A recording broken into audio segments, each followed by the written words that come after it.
बहुत स्वागत है आप सभी का आपके अपने YouTube channel SPS study point पर। मैं सोनू आप सभी दोस्तों का हार्दिक स्वागत करता हूं। दोस्तों आज की इस क्लास के अंतर्गत हम डिस्कस करेंगे बीएससी फर्स्ट सेमेस्टर जूलॉजी, जिनमें आज हम सॉल्व करने वाले हैं very short type question, short type और लॉन्ग टाइप क्वेश्चन आंसर, जो यूनिट फर्स्ट से संबंधित होंगे।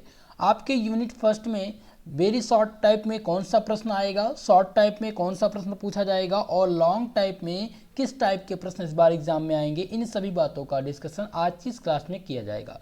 दोस्तों कंप्लीट सलूशन मैं देने वाला हूं। क्लास आपको हिंदी और इंग्लिश दोनों लैंग्वेज में मिलेगी। आप लोगों से मेरा निवेदन है, वीडियो को सभी लोग शेयर कर दीजिएगा और जो भी हमारे साथ पहली बार चैनल पर जुड़ रहे हैं चैनल को सब्सक्राइब जरूर कर लीजिएगा। ये क्लास आपको एनईपी के तहत दी जा रही है। दोस्तों एनईपी मतलब नेशनल एजुकेशन पॉलिसी, जो लागू हुई है 2020 में, लेकिन 2021 और 22 के सत्र में अप्लाई हो चुका था। तो आपकी यूनिवर्सिटी में, सभी यूनिवर्सिटी में अप्लाई हो चुका है। आप चाहे जिस यूनिवर्सिटी से हों, सभी यूनिवर्सिटी में यही पाठ्यक्रम दिया गया है। तो दोस्तों आपका जो फर्स्ट सेमेस्टर में BSc first year first semester में जो जूलॉजी है उसका नाम है cytology genetic and infected diseases. ठीक है, तो इसमें जो आपकी यूनिट फर्स्ट है उसका नाम है structure and function of cell organelle first, यानी इसमें आपको प्लाज्मा मेम्ब्रेन के बारे में पढ़ना है, जो मैंने पढ़ा दिया आप लोग को। प्लाज्मा मेम्ब्रेन जिसमें केमिकल स्ट्रक्चर होंगे, लिपिड और प्रोटीन से संबंधित कुछ प्रश्न रहेंगे। सेल के बारे में नहीं, कोशिका आपको पढ़नी है। इसमें सेल के टाइप्स यानी कि प्रोकैरियोटिक और यूकैरियोटिक कोशिका क्या होती है, इनके बारे में पढ़ना है। तो इन सभी बातों का डिस्कशन किया जाएगा। लेकिन आज की ये क्लास केवल और केवल क्वेश्चन आंसर की सीरीज होगी, जिसमें मैं आपको बताऊंगा कि शॉर्ट टाइप यानी कि वेरी शॉर्ट टाइप प्रश्न कितने शब्दों में आपको लिखना है। अगर आपसे शॉर्ट टाइप क्वेश्चन पूछा जाता है तो ये कितने शब्दों में लिखना होगा और इसके प्रकार कैसे होंगे, कौन सा क्वेश्चन शॉर्ट में पूछा जाएगा, कौन सा क्वेश्चन लॉन्ग में पूछा जाएगा। ठीक है, तो चलिए दोस्तों क्लास को स्टार्ट करते हैं। पहला प्रश्न आज हम जो डिस्कस करेंगे वेरी शॉर्ट टाइप क्वेश्चन को डिस्कस करेंगे। सेक्शन ए में जो प्रश्न पूछा जाता है वेरी शॉर्ट टाइप क्वेश्चन, खंड आ अति लघुत्तरीय प्रश्न, ये पहली यूनिट का है दोस्तों। ठीक है, यानी कि इसके जो आंसर आपको लिखने होते हैं वो 50 शब्दों में लिखते होते हैं, लगभग 50 शब्दों में इसका उत्तर लिखना होता है। पहला क्वेश्चन इसमें आपको तैयार करना है व्हाट इज सेल, जो हमेशा पूछा जाता है कि कोशिका क्या होती है, कोशिका क्या होती है। तो आप आंसर करेंगे cell is the basic unit of structure and function of all living organism. Every living organism is composed of cell and their secretions, यानी कि कोशिका प्रत्येक जीवधारी की संरचनात्मक एवं कार्य संबंधी इकाई है। प्रत्येक जीवधारी इकाइयों एवं इनके स्त्रावणों से निर्मित होता है। प्रत्येक जो जीवधारी होते हैं, प्रत्येक जीवधारी की कोशिकाओं एवं इनके जो स्त्रावण से निर्मित कौन होते हैं, कोशिका। ठीक है, cell arise from pre existing cells, नई कोशिकाएं पूर्ववर्ती कोशिकाओं के विभाजन से बनती हैं। जो नई कोशिका का निर्माण होता है वो किससे बनता है दोस्तों, जो पूर्ववर्ती कोशिका होती है, अगर उनका विभाजन जब किया जाता है तब एक नई कोशिका बनती है। ठीक है, first of Robert Hooke in 1665 observe the cell in the thin secretion of cork. सर्वप्रथम सन 1965 में रॉबर्ट हुक ने कार्क की पतली काट में देखा था। किसको, कोशिका को। सर्वप्रथम 1665 में किसने देखा था दोस्तों, रॉबर्ट हुक ने देखा था। किसने, रॉबर्ट हुक ने देखा था कार्क की पतली काट में, किसको, कोशिका को। ठीक है, फिर देखेंगे Anton van Leeuwenhoek observe the protozoans sperm cell and variety of other micro organism. सन 1675 में एंटोन वान लीवेनहॉक ने एक कोशिकीय प्रोटोजोआ, शुक्राणु एवं अन्य सूक्ष्म जीवधारियों का अध्ययन किया। फिर उन्होंने क्या किया, जब उन्होंने अध्ययन किया, कब, 1675 में, जब एंटोन वान लीवेनहॉक ने एक कोशिकीय प्रोटोजोआ, शुक्राणु एवं अन्य जो जीवधारी सूक्ष्म जीवधारी थे उनका अध्ययन किया। फिर उन्होंने सन 1840 में जेई परकिंजे ने कोशिका द्रव्य के कोशिका द्रव्य था प्लाज्मा मेम्ब्रेन, उसको क्या दे दिया गया नाम, उसको जीव द्रव्य कला के नाम से विख्यात कर दिया। उन्होंने किसने किया था? 1840 में जे.ई. परकिंजे ने। फिर सन 1833 में रॉबर्ट ब्राउन ने सर्वप्रथम एक पादप कोशिका में नाभिक का वर्णन किया। जो एक पादप कोशिका थी उसमें न्यूक्लियस के बारे में किसने बताया था? वो बताया था रॉबर्ट ब्राउन ने। ठीक है, तो आगे भी समझ लेते हैं कि Anton van Leeuwenhoek observe the protozoans sperm cell and variety of other micro organism. J E. Purkinje 1940 name the fluid contents of cell as the protoplasm. Robert Brown describe the nucleus in plant cell in 1833। अब इसको समझ लेते हैं, ये बहुत ही important question है। यहाँ से आप लॉन्ग क्वेश्चन भी बना सकते हैं अगर ये क्वेश्चन पूछ लिया जाए कोशिका क्या है। ठीक है, तो कोशिका की अगर खोज पूछी जाए कि सर्वप्रथम कोशिका की खोज कब की गई थी, तो आप बताएंगे 1665 ईस्वी में एक वैज्ञानिक थे। कौन थे? Robert Hooke. रॉबर्ट हुक ने सर्वप्रथम कार की पतली काट में देखा था। उसके बाद में सन 1675 में एंटोन वान लीबनहॉक ने एक कोशिकीय प्रोटोजोआ शुक्राणु के सूक्ष्म जीवधारियों का अध्ययन किया और बताया कि इनमें भी कोशिका पाई जाती हैं। फिर क्या हुआ कि जब सन 1840 में जो जे.ई. परकिंजे ने क्या किया कि कोशिका द्रव्य को जीव द्रव्य के नाम से विख्यात कर दिया। जो कोशिका द्रव्य था उसको जीव द्रव्य नाम दे दिया। और सन 1833 में रॉबर्ट ब्राउन ने सर्वप्रथम एक पादप कोशिका में नाभिक का भी वर्णन किया। ठीक है, इतना आपको इसके अंतर्गत लिखना है। चलिए, अब आप सभी को पता है कि कोशिका के कितने प्रकार हैं? कोशिका के 2 प्रकार हैं, प्रोकैरियोटिक एंड यूकैरियोटिक। ठीक है, तो ये 2 बात ध्यान रखिएगा। तो हो सकता है यूकैरियोटिक पूछ लिया जाए। मैंने वो पढ़ा दिया है आपको, कोशिका यानी सेल जिस दिन पढ़ाया था पूरा का पूरा मैंने आप लोग को बता दिया है। चलिए, क्वेश्चन नंबर 2 देखते हैं। क्या आपको ये क्लास समझ में आ रही है? सभी लोग थम्सअप करके बता दीजिए भाई, लाइक करके वीडियो को बता दीजिए क्या आपके समझ में आ रहा है। चैट बॉक्स में चैट करके भी बताने का प्रयास करिए आप लोग। देखिए, क्वेश्चन आंसर मैं इसलिए करा रहा हूँ क्योंकि आपके पास समय कम है। 1 महीने का समय आप लोग के पास बचा हुआ है, इसमें आप कौन सी तैयारी कर पाएंगे। तो मैंने ये स्टार्ट किया है कि क्वेश्चन आंसर यानी कि यूनिट बाय यूनिट, प्रत्येक यूनिट के जितने भी इम्पॉर्टेंट प्रश्न हैं उनको हल करा दिया जाए। शॉर्ट चाहे वो वेरी शॉर्ट हो चाहे लॉन्ग हो, जो इस बार आने की संभावना है उतना आप तैयार कर लें ताकि आपको एग्जाम में दिक्कत ना हो। ठीक है, क्वेश्चन नंबर 2 है प्रोकैरियोटिक सेल, प्रोकैरियोटिक कोशिका क्या होती है। तो आप लोग हेडिंग डाल दीजिए, फिर लिखिए। आप लोग नोट करने का भी प्रयास करिए। देखिए, जब नोट करते रहेंगे तो आपको यहीं पर आंसर याद होता रहेगा। प्रोकैरियोटिक सेल क्या होती है? There is no nuclear envelope in these cell, these are very primitive type. The chromosome occupy a space in the cell called the nucleoid. इनमें नाभिकीय झिल्ली नहीं होती है। प्रोकैरियोटिक कोशिका में नाभिकीय झिल्ली नहीं होती है। गुणसूत्र कोशिका द्रव्य में एक विशिष्ट स्थान पर होती है। जो गुणसूत्र होते हैं वो कोशिका द्रव्य में एक विशिष्ट स्थान पर होते हैं, जिन्हें क्या कहते हैं? अस्थि कहते हैं। इनको क्या कहा जाता है? अस्थि कहते हैं। अतः इन कोशिका में गुणसूत्र कोशिका द्रव्य के संपर्क में रहता है। Thus the chromosome remains in direct content of cytoplasm. ठीक है, यानी कि अतः जो कोशिका होती है, कोशिकाओं में जो गुणसूत्र होते हैं दोस्तों, वो कोशिका द्रव्य के संपर्क में रहते हैं। तो इतना आप लिख देंगे, आपको कंप्लीट आंसर मिल जाएगा। क्वेश्चन नंबर 3 देखते हैं। Name the organism in which prokaryotic cell are found. उन जीवधारियों के नाम बताइए जिनमें प्रोकैरियोटिक कोशिका पाई जाती है। दोस्तों, एक क्वेश्चन और आप लोग नोट कर लीजिएगा क्वेश्चन, ठीक है, स्टार करके। Difference between prokaryotic and eukaryotic cells, ये पूछा जाता रहता है। पिछली बार पूछा गया था, इस बार भी पूछे जाने की संभावना हो सकती है। तो ये क्वेश्चन आप लोग तैयार कर लीजिएगा। ठीक है, अब आपको इसमें बताना है क्वेश्चन नंबर 3 में कि उन जीवधारियों के नाम बताइए जिनमें प्रोकैरियोटिक कोशिका होती है। तो prokaryotic cell are found in bacteria. सबसे पहली बात, प्रोकैरियोटिक सेल कहाँ पाई जाती है? बैक्टीरिया में। Blue green algae cyanobacteria and mycoplasma,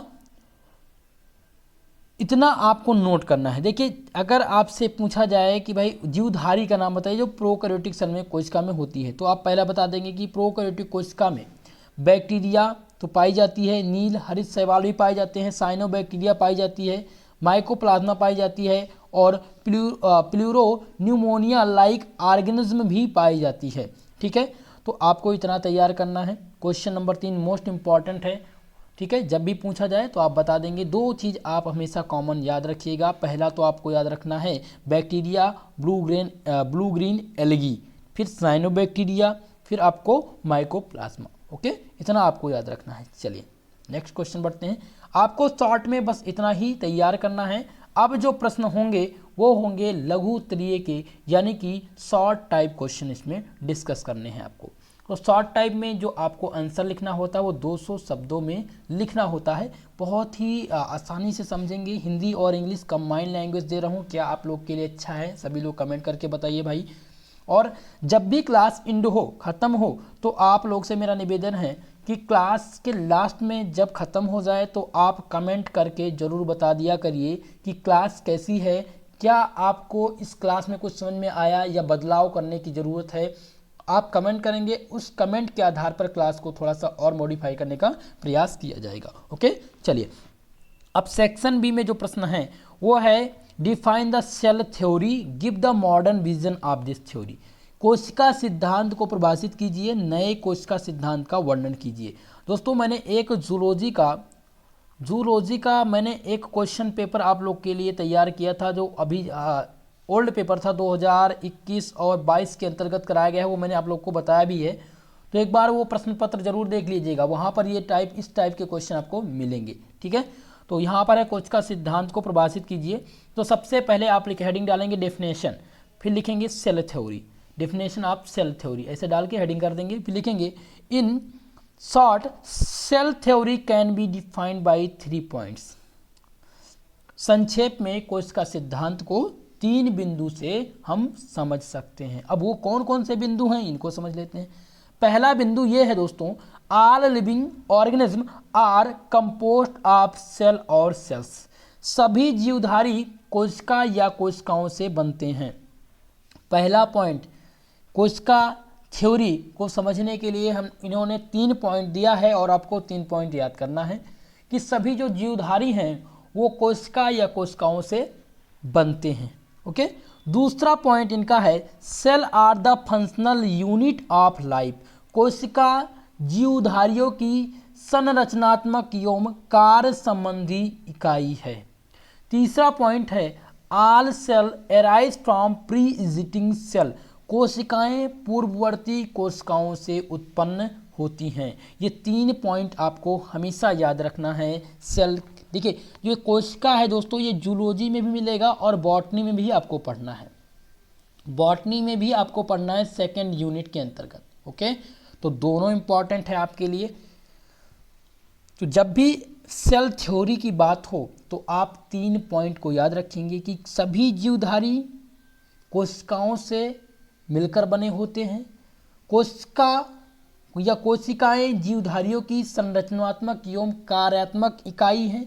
तीसरा पॉइंट, कोशिकाएं पूर्ववर्ती कोशिका से उत्पन्न होती हैं। ये 3 पॉइंट आपको याद रखना है। फिर आगे देखते हैं।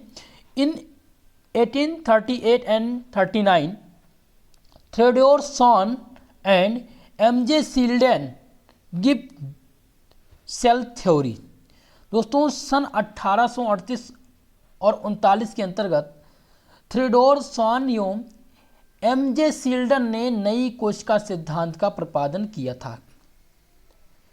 किसने किसने किया था दोस्तों? 1838 कह लीजिए, कहीं कहीं पर 39 भी मिलेगा। ठीक है, तो 2 वैज्ञानिक यानी 2 जूलॉजिस्ट थे। पहले थे थियोडोर शॉन और दूसरे थे एमजे शिल्डन। इन्होंने नई कोशिका सिद्धांत का प्रतिपादन किया था। फिर एक वैज्ञानिक और आए, एक जूलॉजिस्ट और आए जिनका नाम था रडोल्फ वर्चो। रडोल्फ वर्चो ने 1955 में क्या किया, 1955 में एक जोड़ा की नई कोशिका पूर्ववर्ती कोशिका विभाजन से बनती है। Rudolf Virchow 1955 added to this that new cell arise only from pre-existing cell। जो अभी आपने थर्ड पॉइंट यहाँ पर पढ़ा था कि कोशिका पूर्ववर्ती कोशिकाओं से बनती है, ये किसने बताया था? ये रडोल्फ विर्चो ने 1955 में बताया था कि जो भी कोशिका होंगी, जो भी कोशिकाएं हैं वो पूर्ववर्ती कोशिकाओं से उत्पन्न होती हैं। यानी कि इन्होंने ये बताया, रडोल्फ विर्चो ने, कि इनमें जोड़ा की जो नई कोशिका होती हैं वो पूर्ववर्ती कोशिका के विभाजन से बनती हैं। ठीक है, तो ये तो रही सेल थ्योरी, पूरी की पूरी सेल थ्योरी। ओके, अब हम क्या है दूसरा point, modern vision of cell theory. Modern vision of cell theory, नई कोशिका सिद्धांत जो आया वो क्या था? नई कोशिका सिद्धांत को अब हम समझते हैं। According to modern cell theory, यानी कि मॉडर्न सेल थ्योरी के अनुसार cell are the morphological and physiological unit of all living organism. कोशिकाएं जीवधारियों की संरचनात्मक एवं कार्य संबंधित इकाई है। ये किसके अकॉर्डिंग आया? ये नई कोशिका सिद्धांत के अकॉर्डिंग आया था। दूसरा पॉइंट था the properties of an organism depend on its cell. जीवधारियों के गुण उनकी कोशिकाओं पर निर्भर करते हैं। जो जीवधारियों का गुण होता है वो उनकी कोशिकाओं पर निर्भर करते हैं। तीसरा पॉइंट ये था cell originate only from other cell and continuity is the maintained through genetic material and other units. यानी कि नई कोशिकाएं पूर्ववर्ती कोशिकाओं के विभाजन से उत्पन्न होती हैं। जो मॉडर्न थ्योरी आई उनके अनुसार कोशिका जीवधारियों की संरचनात्मक एवं कार्यात्मक इकाई है। दूसरा पॉइंट इन्होंने ये बताया कि जीवधारियों के गुण एवं उनकी कोशिका, जीवधारियों के जो गुण होंगे कि वो किस, उनका स्वभाव कैसा होगा, वो कैसे होंगे, वो कोशिका पर निर्भर करते हैं। किस पर करते हैं? कोशिका पर निर्भर करते हैं। तीसरा पॉइंट यह आया कि नई कोशिका पूर्ववर्ती कोशिकाओं के विभाजन से बनती हैं। चौथा पॉइंट ये आया आपका कि कोशिकाओं में आच्छादित एवं निरंतरता अनुवांशिक पदार्थ मटेरियल से बनते हैं। और जो आपका चौथा पॉइंट है the smallest unit of the life is the cell. कोशिका जीवन की सबसे छोटी इकाई है। ठीक है, तो इतनी बात समझ में आ गई दोस्तों। हमने देखा सेल थ्योरी क्या थी, सेल थ्योरी को हमने देखा, और जो नई कोशिका सिद्धांत आई उसको भी हमने देखा। तो ये मोस्ट इम्पॉर्टेंट है आप लोग के लिए, इसको आप लोग तैयार कर लीजिएगा। मुझे आशा है कि आप लोग के समझ में आया होगा। ठीक है, अब है how many types of cell are there. कोशिका कितने प्रकार की होती हैं? दोस्तों सेल आर 3 टाइप्स, यहाँ पर इन्होंने 3 टाइप दिया है। अब ये 3 टाइप की सेल कौन कौन सी हैं, लेकिन हमें अभी तक जो हम लोग पढ़ते हैं वो 2 ही टाइप की कोशिका पढ़ते थे, पहला प्रोकैरियोटिक एंड यूकैरियोटिक। ठीक है, यहाँ पर 3 टाइप्स हैं, वो भी कंपलसरी है लेकिन कहीं कहीं पर आपको देखने को मिलती है। चलिए, तो सेल्स आर 3 टाइप्स, कोशिका 3 प्रकार हैं। पहला है प्रोकैरियोटिक सेल, और दूसरा है यूकैरियोटिक, और तीसरा जो आपका है वो है मेसोकैरियोटिक कोशिका। लेकिन यहाँ पर हम जो मेजर बात करें वो 2 ही प्रकार की कोशिका का अध्ययन करते हैं। पहला है प्रोकैरियोटिक और दूसरा है यूकैरियोटिक सेल्स। ओके, तो सबसे पहले हम प्रोकैरियोटिक सेल की बात करते हैं। There is no nuclear envelope in these cell। इनमें नाभिकीय झिल्ली या न्यूक्लियस मेम्ब्रेन नहीं होता है। These are the very primitive type। ये गुणसूत्र कोशिका में द्रव में एक विशिष्ट स्थान पर होते हैं जिन्हें क्या कहा जाता है? अस्थि कहा जाता है। यानी कि These are very primitive type, ये बहुत ही primitive टाइप के होते हैं। The chromosome occupies a shape in the cell called nucleoid। This the chromosome remains in direct content in cytoplasm। ठीक है दोस्तों, प्रोकैरियोटिक कोशिका में नाभिकीय झिल्ली नहीं होती है। गुणसूत्र कोशिका द्रव में एक विशिष्ट स्थान पर होते हैं जिन्हें क्या कहा जाता है? अस्थि कहा जाता है। अतः इन कोशिका में गुणसूत्र कोशिका द्रव के संपर्क में रहता है। अब बात करते हैं यूकैरियोटिक कोशिका क्या होती है। These contain 2 nucleus with a nuclear envelope। इनमें नाभिक तथा नाभिकीय झिल्ली पाई जाती है।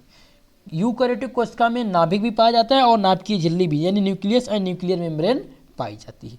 अब जो आपका तीसरा पॉइंट है, यानी तीसरा टाइप है मेसोकैरियोटिक कोशिका, ये क्या होती है?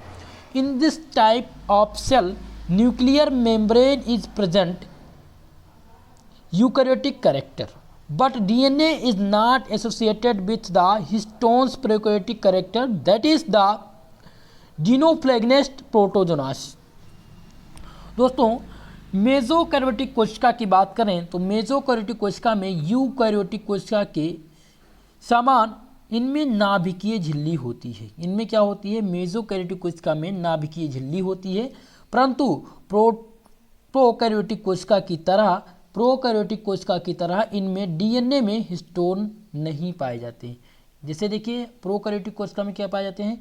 डीएनए में हिस्टोन पाए जाते हैं, लेकिन यहाँ पर डीएनए में हिस्टोन नहीं पाए जाते हैं। उदाहरण के लिए डाइनोफ्लैजिलेट प्रोटोजोआ, ठीक है, ये उदाहरण है किसका? मेसोकैरियोटिक कोशिका का, मेसोकैरियोटिक कोशिका का। ओके, तो ये तीन प्रकार की कोशिकाएं थी, लेकिन हमें मेजर प्रोकैरियोटिक और यूकैरियोटिक कोशिका ही बतानी है। लेकिन अगर आपके सिलेबस में ये तीनों प्रकार के दिए गए हैं तो आपको आंसर तीन प्रकार के देने होंगे। चलिए, तो अब आपका बचता है सेक्शन सी का प्रश्न। देखिए, उन्हीं प्रश्नों को मैंने चूज किया है, उन्हीं क्वेश्चन को मैंने लिया है जो आपके एग्जाम में आने की पूरी इस बार संभावना है। उसके अलावा एक भी प्रश्न मैंने इसमें नहीं चूज किया है क्योंकि आपके पास समय कम है। क्वेश्चन आप सेक्शन सी की बात करेंगे जिसमें लॉन्ग टाइप के प्रश्न पूछे जाते हैं और एक प्रश्न यहां से बनने की संभावना है इस बार, ठीक है। तो लॉन्ग प्रश्न आपको 500 शब्दों में लिखने होते हैं, जिसका आपको 10 नंबर मिलता है आपके एग्जाम में। ओके, तो सेक्शन सी की बात करते हैं। Long type question, define plasma membrane. Plasma membrane क्या है? Discuss it structure, chemical composition and functions. Plasma झिल्ली को परिभाषित कीजिए, इनकी संरचना, रासायनिक संगठन एवं इनके कार्यों का उल्लेख कीजिए। प्लाज्मा मेम्ब्रेन आप लोग पढ़ चुके हैं, मैंने पढ़ा भी दिया है, तो आप प्लेलिस्ट में जा करके प्लाज्मा मेम्ब्रेन को देख लीजिएगा। हालांकि यहाँ पर मैं बहुत ही विस्तार पूर्वक चलने का प्रयास करूँगा, ठीक है। तो सबसे पहले हम समझते हैं कि प्लाज्मा मेम्ब्रेन क्या होते हैं। Plasma membrane forms the envelope of the cell and separate the cytoplasm for surrounding environments। Plasma झिल्ली कोशिका की बाहरी आवरण बनाती है। प्लाज्मा झिल्ली जो होती है वो कोशिका का बाहरी आवरण बताती है तथा ये कोशिका द्रव्य के बाहरी वातावरण से पृथक रहती है। It act at the selective filter and allow the selectively nutrients and ion to enter the waste product secretions and ions of leave the cell। ये एक विशिष्ट चलनी की तरह कार्य करती है। जो प्लाज्मा झिल्ली होती है दोस्तों, प्लाज्मा मेम्ब्रेन जो होता है एक विशिष्ट चलनी की तरह कार्य करती है एवं विशिष्ट अणुओं एवं आयनों के अंदर व बाहर आने जाने देती है। इस प्रकार ये कोशिका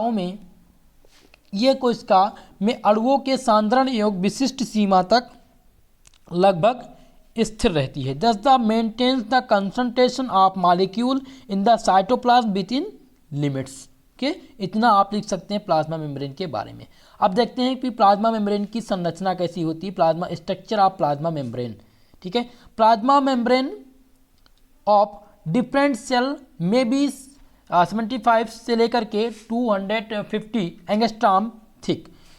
विभिन्न प्रकार की कोशिकाओं में प्लाज्मा कला की जो सघनता लगभग कितनी होती, 75 से 215 एंगस्ट्रॉम तक होती है। On the observation under electron microscope these different layers are seen in the plasma membrane. These are 3 types. दोस्तों, प्लाज्मा मेम्ब्रेन का जो स्ट्रक्चर होता है वो विभिन्न प्रकार की कोशिका में प्लाज्मा कला की जो सघनता होती है लगभग कितना होती है, 75 से लेकर के 215 एंगस्ट्रॉम तक होती है। अगर इलेक्ट्रॉन सूक्ष्मदर्शी में देखें तो इलेक्ट्रॉन सूक्ष्मदर्शी में देखने पर द्रव्य कला में निम्न 3 स्तर दिखाई देते हैं। कितने स्तर दिखाई देते हैं? 3 स्तर। On the observation under electron microscope 3 different layer are seen in the plasma membrane. Okay, अब कौन कौन से, पहला है आउटर लेयर ऑफ प्रोटीन, पहला जो सतह दिखाई देता है वो आउटर लेयर ऑफ प्रोटीन यानी बाह्य प्रोटीन स्तर दिखाई देता है। तो बाह्य प्रोटीन स्तर it measure about 20 and 25 angstrom thickness, ये 20 से 25 एंगस्ट्रॉम तक की मोटाई होती है। अतः प्राय कार्बोहाइड्रेट श्रृंखला में ग्लाइको कैलिक्स से ढकी होती है। It is often covered by the carbohydrate chain the glyco calyx. Okay, ये बाह्य प्रोटीन स्तर है। तो बाह्य प्रोटीन स्तर अगर पूछा जाए प्लाज्मा मेम्ब्रेन में बाह्य प्रोटीन स्तर कितना होता है तो आप बताएंगे 20 से 25 एंगस्ट्रॉम तक की मोटाई का होता है और ये प्राय कार्बोहाइड्रेट श्रृंखला में ग्लाइकोकैलिक्स से ढकी रहती है। दूसरा जो है आपका वो है middle bio molecular layer of lipids, इसे कहते हैं मध्यवर्ती लिपिड स्तर। तो मध्यवर्ती लिपिड स्तर में इसकी मोटाई कितनी होती है प्लाज्मा मेम्ब्रेन की, लगभग 30 से 35 एंगस्ट्रॉम तक की मोटाई होती है। ये फास्फोलिपिड की 2 परतों से बना होता है। जो मध्यवर्ती लिपिड स्तर होता है वो फास्फोलिपिड की 2 परतों से मिलकर बने होता है। इनकी पूंछें एक दूसरे के आमने सामने व्यवस्थित रहती हैं। It is about 30 and 35 angstrom in thickness. It can be divided into an outer and inner layer. These tails are lipids layer are face each other. ठीक है, तो मध्यवर्ती लिपिड स्तर आपको समझ में आ गया। अब तीसरा है दोस्तों इनर लेयर ऑफ प्रोटीन्स, आंतरिक प्रोटीन स्तर। आंतरिक प्रोटीन स्तर में इनकी मोटाई कितनी होती है तो it is about 20 and 25 angstrom in thickness. जो इनर लेयर ऑफ प्रोटीन होती है वो लगभग 20 से 25 एंगस्ट्रॉम की मोटाई होती है। इनमें कार्बोहाइड्रेट श्रृंखला नहीं होते हैं। It does not contain any carbohydrates, यानी कि इनमें क्या होते हैं कार्बोहाइड्रेट श्रृंखला नहीं होते हैं। तो मैंने आप लोग को बता दिया। यहाँ पर हम देख लेते हैं प्लाज्मा मेम्ब्रेन की संरचना। तो प्लाज्मा मेम्ब्रेन की संरचना में हमने देखा कि विभिन्न प्रकार की जो कोशिका हैं इनमें प्लाज्मा कला की संघनता लगभग जो होती थी वो 75 से 215 एंगस्ट्रॉम तक थी। हमने जब इलेक्ट्रॉन माइक्रोस्कोपी में यानी इलेक्ट्रॉन सूक्ष्मदर्शी में जब देखा तो जीव द्रव्य कला के यानी प्लाज्मा मेम्ब्रेन के 3 स्तर हमें दिखाई दिए। 3 स्तर कौन कौन सा दिखाई दिया? पहला था आउटर लेयर प्रोटीन, दूसरा था middle biomolecular layer of protein और तीसरा था इनर लेयर ऑफ प्रोटीन्स। ठीक है, तो ये 3। अब हम डिस्कस करेंगे दोस्तों फंक्शंस ऑफ प्लाज्मा मेम्ब्रेन यानी प्लाज्मा मेम्ब्रेन के कार्य। तो आप हेडिंग डाल लीजिएगा प्लाज्मा मेम्ब्रेन। तो plasma membrane perform the following function, यानी कि जो कार्य है द्रव्य कला निम्नलिखित कार्य नियंत्रण करती है। पहला जो उनका कार्य है वो है सेलेक्टिव ट्रांसपोर्ट, जिसे विशिष्ट पदार्थों के आवागमन का नियंत्रण कहते हैं। क्या कहते हैं दोस्तों? विशिष्ट पदार्थों के आवागमन का नियंत्रण।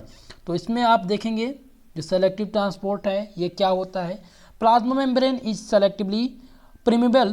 It is regulates the entry of nutrients and ion and exit the waste product secretions of some ion. द्रव्य कला वर्णात्मक एक पारगम्य है। ये पोषक अणुओं एवं आयनों के अंदर आने एवं अपशिष्ट पदार्थ का स्त्राव एवं आयनों के कोशिका के बाहर जाने का नियंत्रण करता है। विशिष्ट पदार्थ के आवागमन का नियंत्रण। तो इसमें क्या आपने देखा कि जो द्रव्य कला है ये वर्णात्मक एक प्रकार के पारगम्य हैं। ये पोषक अणुओं एवं आयनों के अंदर आने व अपशिष्ट पदार्थ के जो स्त्राव हैं और आयनों के कोशिका के बाहर जाने पर नियंत्रण करता है। पदार्थों का आवागमन निम्न क्रियाओं के अनुसार होता है, यानी कि the transport of material in and out of the cell occupy the following means, यानी कि जो कोशिका हैं जो मटेरियल हैं पदार्थों का जो आवागमन होगा वो निम्न क्रिया के अनुसार होता है। पहला है पैसिव ट्रांसपोर्ट। पहला क्या दिया गया है? पैसिव यानी निष्क्रिय परिवहन। निष्क्रिय परिवहन ये निम्न प्रकार का होता है। जो निष्क्रिय परिवहन होता है वो निम्न प्रकार का होता है। पहला है प्रसरण, दूसरा है विसरण, तीसरा आपका है संकरण विसरण और ये 3 प्रकार के हैं, ठीक है। निष्क्रिय जो परिवहन है वो 3 प्रकार के हैं, प्रसरण, विसरण और संकरण विसरण, ठीक है। तो passive transport, osmosis, diffusion and facilitated and the mediated diffusion, ये पहला हो गया। तो अभी मुझे लग रहा है आप लोग कंफ्यूज हैं। देखिए हम लोग फंक्शन पढ़ रहे थे, किसका, प्लाज्मा मेम्ब्रेन का फंक्शन पढ़ रहे थे। तो वर्क हम पढ़ रहे थे कि प्लाज्मा मेम्ब्रेन का कार्य क्या है। तो उसका कार्य जो निम्नलिखित प्रकार से था, पहला था सेलेक्टिव ट्रांसपोर्ट, जिसे हिंदी में कहते हैं विशिष्ट पदार्थों के आवागमन का नियंत्रण। तो ये आवागमन जो होगा वो निम्न क्रिया पर निर्भर करता है। पहला है निष्क्रिय परिवहन, दूसरा दोस्तों आपका सक्रिय परिवहन, और तीसरा है एंडोसाइटोसिस एंड एक्सोसाइटोसिस। तो इस पर यह निर्भर करता है। तो पहला हमने देखा पैसिव ट्रांसपोर्ट, जिसे निष्क्रिय परिवहन कहते हैं। ये निम्न प्रकार का होता है। पहला दिया गया था प्रसरण, विसरण और संकरण। अब जो दूसरा है वो सक्रिय परिवहन है, जिसे एक्टिव ट्रांसपोर्ट कहते हैं। और तीसरी नंबर है ये है एंडोसाइटोसिस एंड एक्सोसाइटोसिस, ठीक है। तो अब पढ़ लेते हैं in passive transport no energy is utilised with active transport energy is required.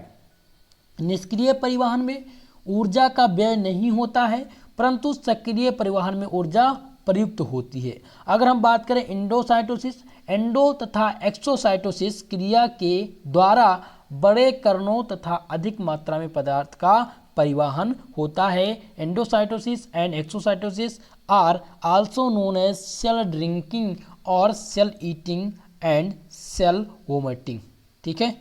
जो एंडोसाइटोसिस होते हैं और एक्सोसाइटोसिस होते हैं, इन्हें सेल ड्रिंकिंग यानी कोशिका, अब ड्रिंकिंग का मतलब क्या होता है, पीना, सेल ईटिंग कोशिका का खाना, और सेल वोमिटिंग यानी कोशिका का क्या होना, पलटना, ठीक है।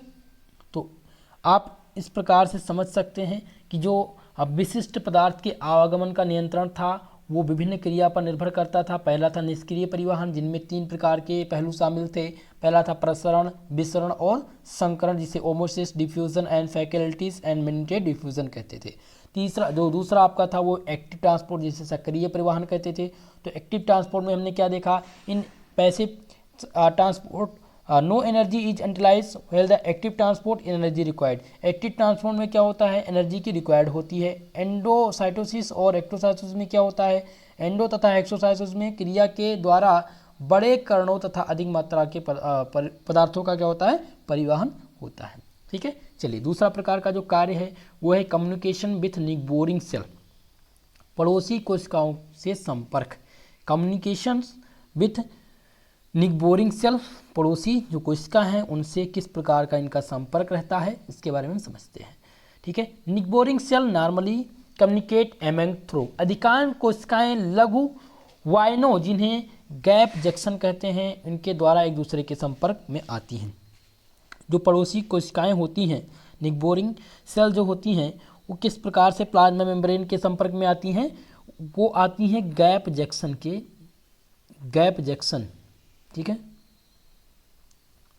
गैप जंक्शन के द्वारा एक दूसरे से आपस में संपर्क रखती हैं, ठीक है।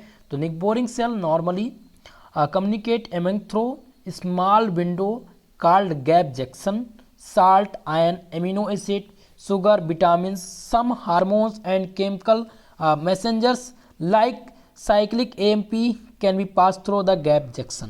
दोस्तों जो अधिकांश कोशिकाएं होती हैं वो लघु वातायनों में गैप जंक्शन, जिन्हें कहते हैं लघु वातायनों, जिन्हें गैप जंक्शन कहा जाता है, ठीक है, उनके द्वारा एक दूसरे के संपर्क में आती हैं।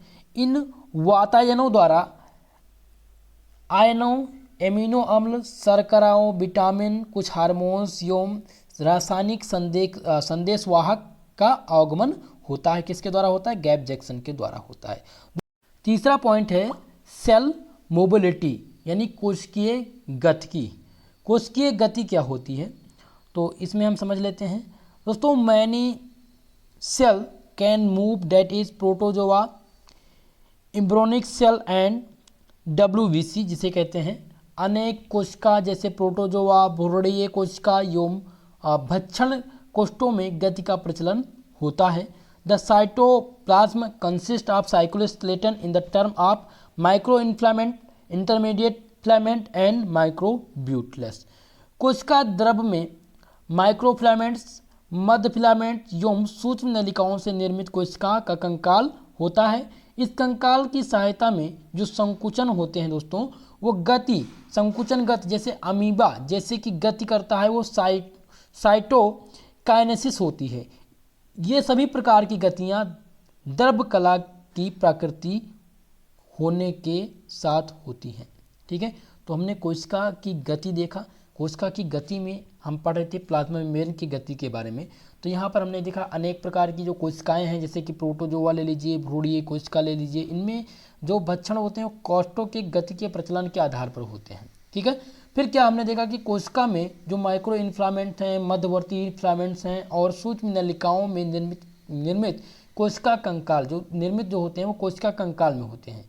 इस कंकाल की सहायता से जो संकुचन की गति होती है, जैसे अमीबा की गति तथा साइटोकाइनेसिस होती है, अमीबा की गति तथा साइटोकाइनेसिस होती है। ये सभी प्रकार की गतियाँ जो होती हैं वो द्रव कला की प्रकृति होने के कारण होती हैं। अब चौथा जो पॉइंट्स है वो है सेल रिकॉग्निशन, यानी कोशिका की पहचान। कोशिका की पहचान हम किस प्रकार से करते हैं इसको समझते हैं दोस्तों। The defence system of the body clearly recognise the intruder और non self and the cell of the body self. दोस्तों, द्रव कला तथा ग्लाइकोकैलिक्स कोशिका में, ग्लाइकोकैलिक्स कोशिका के आणविक पहचान पत्र यानी कि मॉलिक्यूलर आइडेंटिटी कार्ड की तरह कार्य करता है। शरीर का रोगक्षय तंत्र यानी इम्यूनिटी सिस्टम इस पहचान पत्र को पहचानता है। जीवाणु तथा अन्य सभी घुसपैठिए को यानी कि इम्यूनिटी सिस्टम जो आउटर रूप से होते हैं उनको भी पहचान लेता है तथा इनमें नष्ट करने का प्रयत्न करता है। इसी पहचान तंत्र की सहायता से इम्यून तंत्र प्रत्यारोपित अंगों व रक्त के विदेश रूप में पहचान कर उन्हें स्वीकार कर देते हैं, अतः इस तंत्र में दोष भी शामिल होते हैं। ठीक है, तो कोशिका की पहचान आप इस प्रकार से बता सकते हैं, बहुत ही इंपॉर्टेंट नहीं है। ठीक है, कुछ आप थोड़ा बहुत 2-4 लाइन लिख देंगे, क्लियर हो जाएगा। अब बात आती है कोशिका चिपकाव की, सर्कुलर एडेशन की। कोशिका चिपकाव क्या होता है? तो रक्त कणिकाओं के अतिरिक्त शरीर की अन्य सभी कोशिकाएं एक दूसरे से चिपकी रहती हैं। जो रक्त कणिका होती हैं इनको छोड़ करके हमारे शरीर के अन्य सभी कोशिकाएं एक दूसरे से क्या होती हैं? चिपकी रहती हैं। ये कोशिका का एक विशिष्ट गुण है। किसका गुण है दोस्तों? कोशिका का एक विशिष्ट गुण है केमिकल कंपोजिशन, जिसे रासायनिक संगठन कहते हैं। अब हम प्लाज्मा मेम्ब्रेन के केमिकल कंपोजिशन के बारे में समझते हैं कि प्लाज्मा मेम्ब्रेन का केमिकल कंपोजिशन क्या होता है। The plasma membrane is made up of lipid, proteins and little amount of carbohydrates. द्रव कला मुख्य रूप से लिपिड्स एवं प्रोटीन तथा कुछ मात्रा कार्बोहाइड्रेट से मिलकर बनी होती है। The relative amount of types of lipid proteins vary in different cell types.